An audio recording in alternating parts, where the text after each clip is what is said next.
Olá, alunos do 8º ano, eu sou a professora Jaqueline, essa é a nossa aula de língua portuguesa. Na aula de hoje, nós vamos falar sobre o gênero poema, também vamos reconhecer a linguagem poética. Você sabe o que é uma metáfora? O que é linguagem subjetiva e linguagem objetiva? Então, na aula de hoje, a gente vai reconhecer um pouquinho sobre a metáfora e falar sobre essa questão da linguagem objetiva e subjetiva. A linguagem, quando ela é mais objetiva, é quando ela se aproxima, por exemplo, da linguagem jornalística, que é aquela linguagem que vai direto ao ponto, é aquela linguagem que não abre espaço para dupla interpretação. Ela tem aquela interpretação, está bastante claro quando, onde, por quê. Já a linguagem subjetiva é aquilo que abre espaço para mais interpretação, para inferências. Eu posso fazer, às vezes, 2 ou 3 interpretações a respeito de uma mesma palavra, por exemplo. E aí eu vou ter, então, uma linguagem mais subjetiva. A diferença entre poesia e poema. Poesia e poema significam a mesma coisa? O que é poema? O que é poesia? Você pode responder essas perguntas numa nuvem de palavras, no Mentimeter. Então, se você está em sala de aula com o seu professor, utilizando esses slides agora, a gente pode abrir, então, uma nuvem no Mentimeter e você responder aí o que você acha que é poesia, o que você acha que é poema, qual que é a diferença desses dois. Será que tem diferença entre esses dois? Se você tem acompanhado as nossas aulas, você já viu em outros momentos que a gente falou um pouquinho sobre isso, que poesia é o conjunto, é a obra poética, né? Poema é uma obra, é aquele poema, entendem? Então, a poesia pode ser todo um conjunto de uma obra. A poesia do fulano de tal. Já o poema é mais isolado. Vamos ver aqui? Poesia é um termo que vem do grego.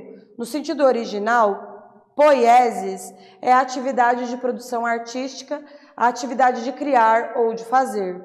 A poesia, portanto, pode estar nos lugares, nos objetos e nas pessoas. Assim, não só os poemas, mas uma paisagem, uma pintura, uma foto, uma dança, um gesto ou um conto podem estar carregados de poesia. Então, poesia não necessariamente é um poema escrito. Pode ser uma pintura, por exemplo, que pode ser considerado como uma poesia. Poema é a palavra que vem do latim poema, que significa composição em verso, comédia ou peça teatral, e do grego poiema, que significa o que se faz, manual, criação do espírito ou invenção. Portanto, poema é poesia que se organiza com palavras. Olha que bonito. Poema é uma poesia que se organiza com palavras. Vamos ler um poema de Mário Quintana chamado Os Poemas. Mário Quintana é um dos meus poetas favoritos. A poesia, então, o conjunto da obra de Mário Quintana tem aí poemas magníficos, poemas muito interessantes, poemas que tocam a nossa alma de uma maneira assim incrível, que nos fazem refletir sobre a vida, e nós vamos fazer agora a leitura de um desses poemas. Os poemas. Os poemas são pássaros que chegam, não se sabe de onde, e pousam no livro que lês. Quando fechas o livro, eles alçam voo como de um alçapão. Eles não têm pouso nem porto, alimentam-se um instante em cada par de mãos e partem. E olhas, então, essas tuas mãos vazias, no maravilhoso espanto de saberes que o alimento deles já estava em ti. Olha só, esse poema aqui tem muita coisa para nos dizer, a gente vai tentar pensar nele um pouquinho. Os poemas, então a gente já sabe que ele está falando do gênero poema, ele está tentando explicar o que é um poema. Só que a gente já sabe que ele está explicando um poema com outro poema. Então, a gente vai ter que interpretar. Poemas são pássaros que chegam. Não se sabe de onde pousam no livro que lês. Então, pense, você está lendo e chega um pássaro, que você não sabe de onde veio. Quando fechas o livro, eles alçam voo como de um alçapão. Então, você está ali, você pôde apreciar a beleza do pássaro enquanto você estava lendo, mas no momento que você fechou, ele foi embora. Como se você tivesse fechado um alçapão. Eles não têm pouso nem porto. Eles quem? Os pássaros. Alimentam-se um instante em cada par de mãos e partem. Então, eles não ficam com ninguém. Eles vão estar ali, cada pessoa que vai ler esse poema vai estar ali apreciando aquele poema naquele momento. E olhas, então, essas tuas mãos vazias no maravilhoso espanto de saberes que o alimento deles já estava em ti. Aqui, o que ele está querendo dizer? Que você vai se surpreender que aquele sentimento que o poema te evocou, que o poema te trouxe, já estava aí em você. O poeta é uma pessoa que sabe organizar as palavras e sabe falar de sentimentos que nós, as pessoas comuns, não sabemos. Talvez você seja também um poeta. E eu costumo dizer que as pessoas que nasceram para ser poetas, elas já vêm com isso dentro delas.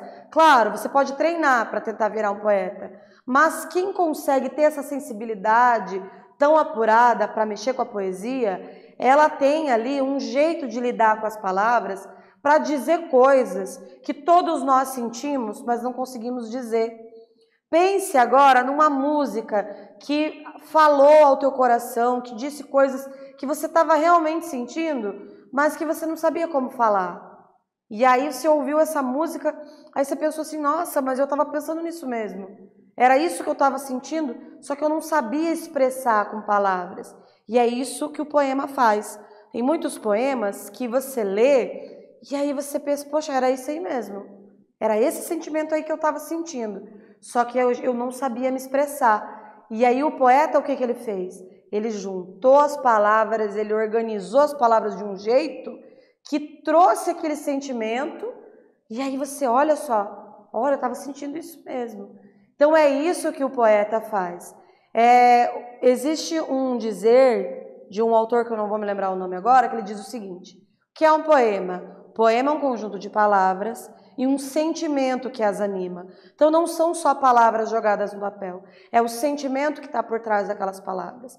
Diferente de um texto jornalístico, por exemplo, que seria um texto objetivo, que vai direto ao ponto, que tem o objetivo de informar, o poema não quer informar nada para ninguém. Ele não quer informar, ele quer trazer sentimentos, ele quer mexer no sentimento das pessoas, ele faz você refletir sobre alguma coisa, ele faz mexer o seu sentimento, ele quer que você sinta. Então, esse é um dos objetivos da linguagem, porque a linguagem não serve somente para comunicar, ela serve também para expressar sentimentos. E o poema vai fazer isso. A poesia faz isso, tanto por meio de poemas, como por meio de música, de pintura e de outras coisas. A linguagem humana, ela é utilizada como forma de expressão também para a gente poder comunicar os nossos sentimentos, para poder dizer para os nossos semelhantes o que a gente está sentindo. Porque nós temos aqui dentro de nós um conjunto de sentimentos. Nós sentimos coisas. Esses sentimentos que nós temos, nem sempre a gente consegue expressar. E o poeta, ele é um ser humano com uma sensibilidade maior, que consegue aí organizar essas palavras de um jeito que consegue colocar para fora aquele sentimento. Por isso que eu digo para você que a leitura, ela faz com que você consiga, muitas vezes, organizar os seus próprios pensamentos, de modo que, às vezes, você estava tendo um sentimento lá dentro de você que você não sabia bem o que era, que jeito que você estava sentindo, mas no momento que você conseguiu ler alguma coisa que alguém já havia pensado sobre isso, você organiza a si próprio, você organiza os teus próprios sentimentos, você passa a entender os teus sentimentos porque outra pessoa já sentiu isso antes de você. E se você é uma pessoa que tem sensibilidade para organizar isso, tem sensibilidade para a poesia, invista em você, comece a fazer isso. Por exemplo, eu tenho sensibilidade para o desenho, para a pintura, sensibilidade para a palavra, para a música. Faz isso. Poucas pessoas nesse mundo têm essa sensibilidade. Se você é uma delas, não deixa isso morrer dentro de você. Se dedica. Essa é uma característica muito bonita que os seres humanos têm e a gente precisa muito disso nesse mundo. Nós já temos muitos técnicos e poucas pessoas que são capazes de lidar com os sentimentos. Seja você uma delas, então. tá bom? Vamos seguir aqui, então, tentando entender um pouquinho mais a respeito do poema?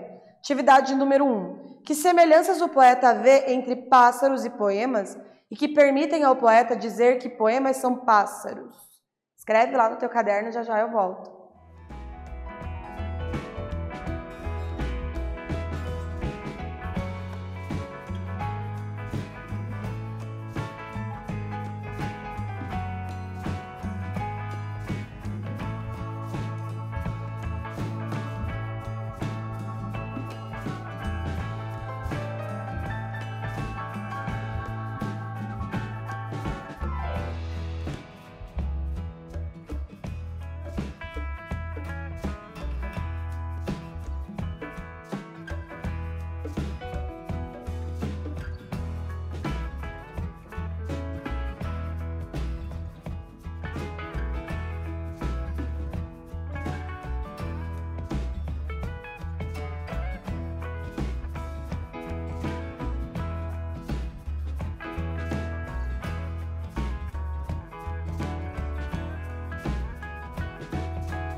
E aí, o que você respondeu? Nesse caso, a comparação que ele faz é a seguinte: poemas são pássaros que pousam no livro. Então ele disse: pássaros sobre os quais fala o poeta estão no plano da metáfora, visto que não são pássaros reais.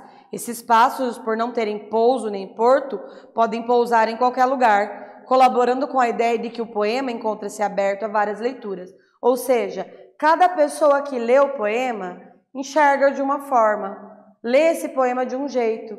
Então, eles são pássaros. Os poemas, eles não têm a obrigação de você ter uma interpretação, como o texto jornalístico, por exemplo. Porque o texto jornalístico, ele tem um compromisso com a verdade, um compromisso com o real, com o objetivo. A pessoa que lê um texto jornalístico, se é um jornal que está comprometido com a realidade, com a verdade, porque a gente tem hoje aí veículos de comunicação que não são comprometidos com a realidade, né? Mas se é um jornal que está comprometido com a realidade, o Gênero Notícia, por exemplo, nós temos aí uma obrigatoriedade de ser aquilo que ele nasceu para ser.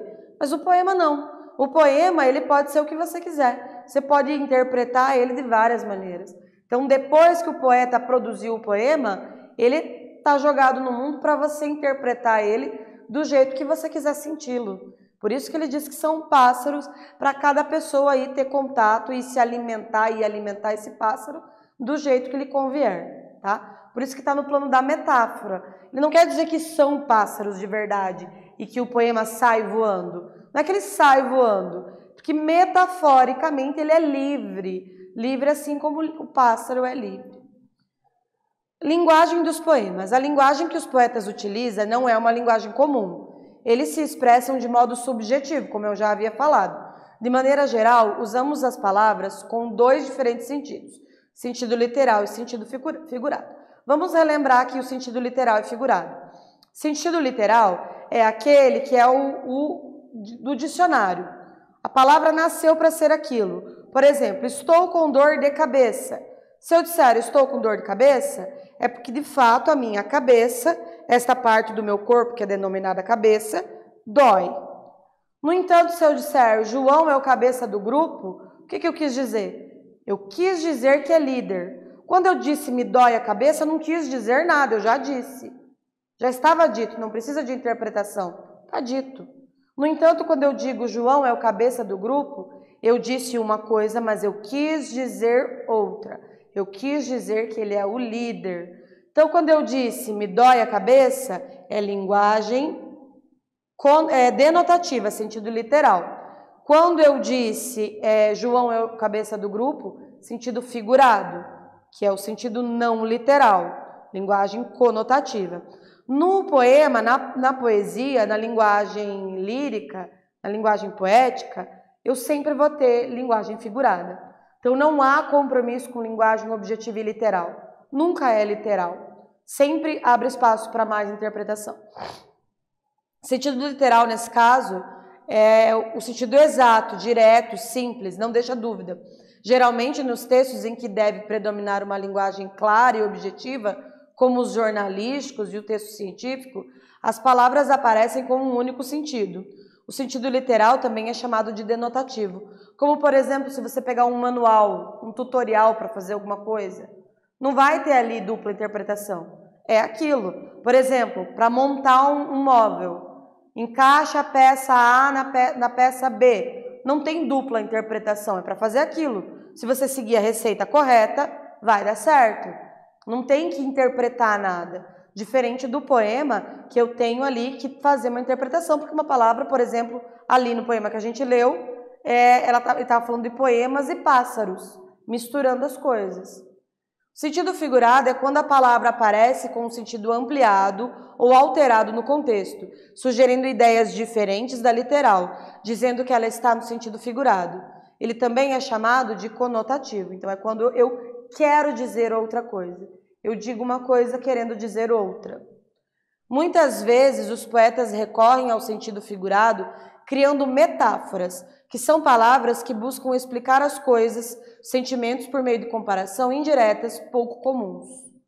Comparação e metáfora são figuras de linguagem muito utilizadas em poemas. Ambas estabelecem uma comparação, mas afinal qual é a diferença entre elas? Vamos ver aqui. Comparação, ela utiliza termos comparativos para estabelecer a comparação. Como, por exemplo, eu faço versos como quem chora. É o poema Desencanto, do Manuel Bandeira. Percebam que eu tenho a presença aqui do como quem chora. A presença do como indica comparação, porque tem a palavrinha como. Então, isso é uma comparação. Neste verso, há uma comparação. O uso do como marca a relação de comparação entre o ato de fazer versos e o ato de chorar. Já a metáfora é o tipo de comparação implícita, sem o uso do termo comparativo, que estabelece uma relação de semelhança utilizando expressões com significados diferentes do habitual. Por exemplo, meu verso é sangue, volúpia ardente, tristeza esparsa, remorsos vão, do poema Desencanto, do Manuel Bandeira. Então aqui eu tenho a comparação entre verso e sangue, que acontece de maneira implícita, sem o uso de nenhum termo conector. Então ele não diz o meu verso é como sangue, ele diz o meu verso é sangue. Igual lá no poema que a gente leu, ele não disse poemas são como pássaros, ele disse poemas são pássaros. Não tem a presença da palavrinha comparativa, portanto é uma metáfora. Então qual que é a diferença entre a metáfora e a comparação? Na metáfora eu não tenho palavra comparativa. Vou dar outro exemplo para vocês. Maria é bonita como uma rosa. Bonita como uma rosa. comparação. Mas se eu disser Maria é uma rosa, aí eu tenho uma metáfora. Porque a comparação entre Maria e a beleza da rosa está implícita, não está aparecendo ali no como uma rosa, tá? E as metáforas continuam nas expressões volúpia ardente, tristeza esparsa, remorsos vão. Atividade de número 2. Transcreva do texto um exemplo de metáfora e um exemplo de comparação e justifique. Então, você vai escrever lá no teu caderno um exemplo de metáfora, um exemplo de comparação e explicar por que é metáfora e por que é comparação. Daqui a pouquinho eu volto.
E aí, o que você respondeu?